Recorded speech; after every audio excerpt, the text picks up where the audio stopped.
ስልኳን ባልቀበላት እኔ ወንድ አይደለሁም። አታምርም? ወይኔ አታያትም እንዴ? ገገማ ነገር ነች።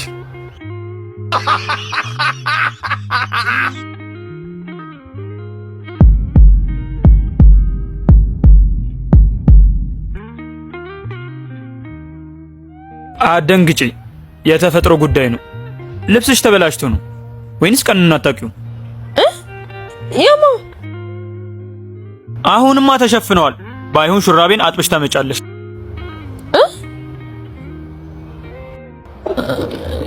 ለዛ ነበር የሳቁብኝ።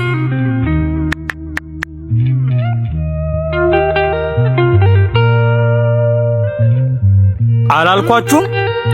እኔ እኮ ነኝ ልጁ።